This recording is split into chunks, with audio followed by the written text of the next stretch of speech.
दुनिया की मोहब्बत इंसान की आंखों पर ऐसी पट्टी बांध देती है कि उसे अपने सिवा कोई नजर नहीं आता, मगर वह यह भूल जाता है कि जो हाथ देने के लिए नहीं उठते, वह हाथ अक्सर मांगने के लिए फैला दिए जाते हैं। आज की कहानी एक ऐसे ही अमीर शख्स की है जिसने अपनी दौलत के नशे में एक यतीम का दिल तोड़ा और फिर कुदरत ने उसका ऐसा हिसाब लिया कि वह अपनी ही दौलत को देखने के लिए तरसता रह गया। ये वाकया है बगदाद के करीब एक सरसब्ज और शादाब हरे भरे कस्बे का, जहां मंसूर नामी एक ताजिर व्यापारी रहता था, जिसकी हवेली की दीवारें इतनी ऊंची थीं कि अंदर की खुशहाली बाहर खड़े गरीब को नजर न आती। मंसूर का कारोबार रेशम और जवाहरात का था और उसके पास इतना सोना था कि अगर वह चाहता तो पूरे कस्बे को खरीद लेता, मगर उसका दिल सोने की तरह सख्त और पत्थर जैसा था। वह 5 वक्त की नमाज तो पढ़ता था और उसकी पेशानी पर सजदों के निशान तो थे, लेकिन दिल में इंसानियत का दर्द न था। वह समझता था कि यह दौलत उसकी अपनी होशियारी का नतीजा है। उसी कस्बे के दूसरे किनारे पर एक इंतहाई खस्ता हाल झोपड़ी में एक यतीम नौजवान हमजा अपनी बूढ़ी और बीमार मां के साथ रहता था। हमजा दिन भर लकड़ियां काटता और जो थोड़े बहुत पैसे मिलते उससे अपनी मां की दवा और रोटी का इंतजाम करता, मगर अक्सर वह खुद भूखा सोता ताकि मां को पेट भरकर खिला सके। हमजा के पास दुनिया की दौलत तो नहीं थी, मगर उसके पास कनात सब्र का ऐसा खजाना था कि वह सूखी रोटी खाकर भी अल्लाह का शुक्र ऐसे अदा करता जैसे उसे बादशाहत मिल गई हो। कस्बे में जब भी कोई मुसाफिर या जरूरतमंद आता तो वह मंसूर की ऊंची हवेली को देखकर उम्मीद बांध लेता कि यहां से जरूर मदद मिलेगी, मगर मंसूर के दरवाजे पर 2 खूंखार कुत्ते और एक बदतमीज चौकीदार हमेशा मौजूद रहते, जो आने वाले सवाली को धुतकार कर भगा देते। एक बार मौसम सरमा, सर्दियों की सख्त सर्द रात थी और बारिश थमने का नाम नहीं ले रही थी। हमजा की मां की तबीयत अचानक बहुत बिगड़ गई। उसे तेज बुखार था और वह सर्दी से कांप रही थी। झोंपड़ी की छत से पानी टपक रहा था और घर में आग जलाने के लिए लकड़ियां भी गीली हो चुकी थीं। हमजा अपनी मां की हालत देखकर तड़प उठा। उसे फौरन हकीम की दवा और गर्म कंबल की जरूरत थी, मगर उसकी जेब बिल्कुल खाली थी। उसने सोचा कि इस आधी रात को मैं किसके दरवाजे पर जाऊं, कौन मेरी मदद करेगा। फिर उसे मंसूर का ख्याल आया कि वह कस्बे का सबसे अमीर आदमी है। हमजा ने अपना पुराना और फटा हुआ कोट ओढ़ा और बारिश में भीगता हुआ मंसूर की हवेली की तरफ भागा, इस उम्मीद पर कि शायद आज उसका दिल पसीज जाए। जब वह हवेली के दरवाजे पर पहुंचा तो उसने कांपते हाथों से दस्तक दी। चौकीदार ने दरवाजा खोला और उसकी हालत देखकर माथे पर बल डाले। हमजा ने रोते हुए कहा कि खुदा के लिए मुझे सेठ मंसूर से मिलने दो, मेरी मां मर रही है, मुझे कुछ पैसों की जरूरत है, मैं मजदूरी करके चुका दूंगा। चौकीदार ने उसे धक्का दिया, मगर इसी शोर शराबे में मंसूर भी बाहर आ गया। उसने हमजा को हकारत, नफरत से देखा, जैसे वह कोई इंसान नहीं बल्कि कीचड़ हो। हमजा ने मंसूर के पैर पकड़ लिए और गिड़गिड़ा कर कहा, सेठ साहब, मेरी मां बहुत बीमार है, बस कुछ पैसे उधार दे दें, मैं आपका गुलाम बनकर रहूंगा। मंसूर ने गुस्से से अपना पैर छुड़ाया और कहा कि तुम जैसे फकीरों का रोज का यही ड्रामा है, मेहनत कर नहीं सकते और भीख मांगने आ जाते हो। हमजा ने कसम खाई कि वह सच कह रहा है, मगर मंसूर ने अपने चौकीदार को हुक्म दिया कि उसे धक्के देकर बाहर निकाल दो और खबरदार जो दोबारा यहां नजर आया। चौकीदार ने हमजा को गिरेबान से पकड़ा और कीचड़ में फेंक दिया। हमजा गिरते गिरते संभला, उसकी आंखों में बेबसी के आंसू थे और दिल किरची किरची हो चुका था। वह खाली हाथ और टूटे हुए दिल के साथ वापस लौटा और अपनी मां के सिरहाने बैठकर अल्लाह से दुआ करने लगा कि ऐ मालिक, तू तो सब देख रहा है। उस रात हमजा ने अपनी मां को अपने सीने से लगाकर गरमाइश पहुंचाने की कोशिश की और सारी रात आंसू बहाता रहा, यहां तक कि सुबह हो गई।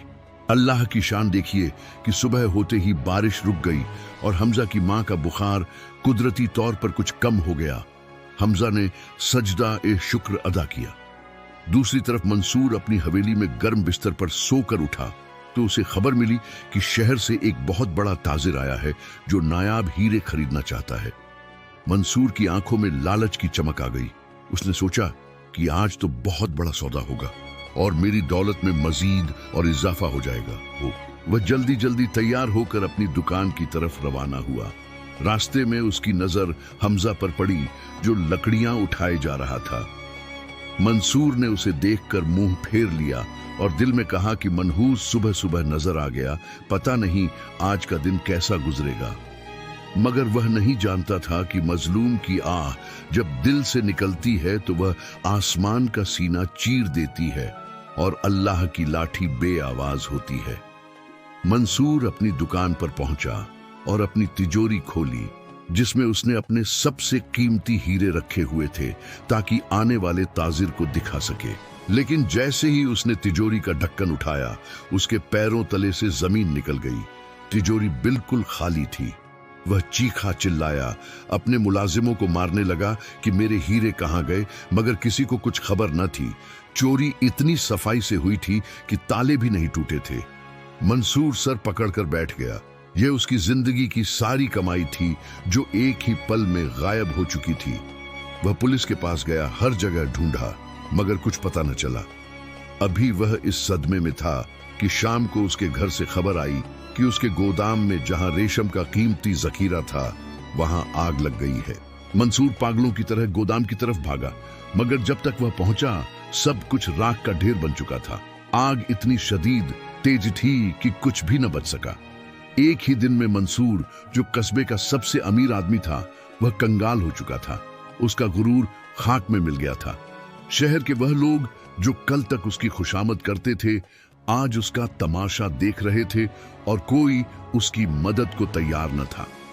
मंसूर कर्ज ख्वाहों, कर्ज देने वालों के डर से घर में छुप गया, मगर लोग उसके दरवाजे पर आकर शोर मचाने लगे।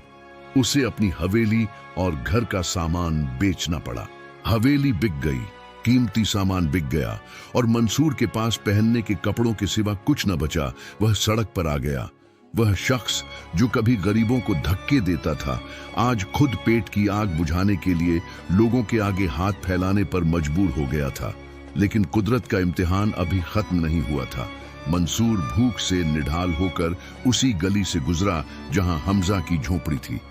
हमजा लकड़ियां बेचकर घर आ रहा था। उसने देखा कि एक बूढ़ा शख्स फटे हुए कपड़ों में गली के कोने में बैठा है। हमजा के दिल में रहम आ गया। वह करीब गया तो पहचान गया कि यह तो वही सेठ मंसूर है जिसने उस तूफानी रात उसे धुतकारा था। एक लम्हे के लिए हमजा को वह रात याद आई जब वह कीचड़ में गिरा था, मगर उसने अपने दिल से इंतकाम का ख्याल झटक दिया। उसने सोचा कि मेरा रब मुझे माफ करने का हुक्म देता है और बुराई का बदला अच्छाई से देने वालों को पसंद करता है। हमजा मंसूर के पास गया और नरमी से बोला, सेठ साहब, आप यहां इस हाल में, आइए मेरे घर चलें। मंसूर ने शर्मिंदगी से सर झुका लिया। वह हमजा से नजरें नहीं मिला पा रहा था। उसने इनकार करना चाहा, मगर हमजा ने उसका हाथ थाम लिया। हमजा उसे अपनी झोपड़ी में ले गया। अपनी माँ से कहा कि यह हमारे मेहमान हैं। माँ ने भी पुरानी बातें भुलाकर मंसूर को इज्जत से बिठाया। हमजा ने अपने हिस्से की रोटी और थोड़ा सा सालन मंसूर के सामने रखा और बोला, खाइए, अल्लाह ने आज हमें यही रिज्क दिया है। मंसूर के हलक में निवाला अटक गया। उसकी आंखों से झारों कतार आंसू बहने लगे। उसने रोते हुए कहा, हमजा, मैं तुम्हारा मुजरिम हूं। मैंने तुम्हें जलील किया था, तुम्हें कीचड़ में फेंका था और आज तुम ही मुझे इज्जत दे रहे हो। मुझे माफ कर दो। हमजा ने मुस्कुराकर कहा, सेठ साहब, मैंने तो उसी रात आपको माफ कर दिया था क्योंकि मेरा मामला आपसे नहीं मेरे रब से था। मंसूर ने उस दिन सच्चे दिल से तौबा की और अहद किया कि अगर अल्लाह ने उसे दोबारा कुछ दिया तो वह सिर्फ गरीबों की खिदमत करेगा। इस वाकये के बाद हमजा की जिंदगी में एक अजीब मोड़ आया। एक दिन वह जंगल में लकड़ियां काट रहा था कि उसे एक पुराने दरख्त की जड़ में कुछ चमकती हुई चीज नजर आई। उसने खोद कर देखा तो वहां एक पुरानी देगची दबी हुई थी जो सोने के सिक्कों से भरी हुई थी। ये पुराने जमाने का कोई खजाना था। हमजा चाहता तो उसे खामोशी से रख लेता, मगर उसकी ईमानदारी ने गवारा न किया। वह देगची लेकर काजी के पास गया और सारा माजरा बयान कर दिया। काजी शहर ने ऐलान करवाया, मगर इस खजाने का कोई वारिस न मिला तो शरई उसूल के मुताबिक वह खजाना हमजा को दे दिया गया। हमजा जो कल तक गरीब था, अब अल्लाह के फजल से अमीर हो गया था। मगर उसने मंसूर जैसी गलती नहीं की। उसने सबसे पहले एक मुसाफिर खाना बनवाया जहां गरीबों को मुफ्त खाना मिलता था, और इस मुसाफिर खाने की निगरानी उसने मंसूर को सौंप दी। मंसूर अब वहां आने वाले हर गरीब की खिदमत करता और लोगों को अपनी कहानी सुनाता कि देखो, तकब्बुर, घमंड मत करना, वरना मेरे जैसा अंजाम होगा। अगर आपको भी लगता है कि आजिज़ी में ही असल बादशाहत है, तो वीडियो को लाइक करके इस पैगाम को आम करने में हमारा साथ दें। यह कहानी हमें सिखाती है कि वक्त कभी एक जैसा नहीं रहता। जो आज बादशाह है, कल फकीर हो सकता है, और जो फकीर है वह बादशाह बन सकता है। अल्लाह को सख्त दिल और बखील, कंजूस लोग पसंद नहीं हैं, जो अपनी दौलत पर सांप बनकर बैठ जाते हैं और दूसरों का हक नहीं देते। यतीम की आह से बचो, क्योंकि उसके और अल्लाह के दरमियान कोई पर्दा नहीं होता, और जब वह आह अर्श से टकराती है तो बड़ी बड़ी सल्तनतें हिल जाती हैं। हमेशा याद रखें कि अगर अल्लाह ने आपको देने वाला हाथ बनाया है तो शुक्र अदा करें और उसे बंद न करें, वरना अल्लाह अपनी नेमतें वापस भी ले सकता है। जिंदगी मुख्तसर है, इसे नफरतों और गुरूर में जाया करने के बजाय मोहब्बतें बांटने और दुखी दिलों का मदावा करने में गुजारें।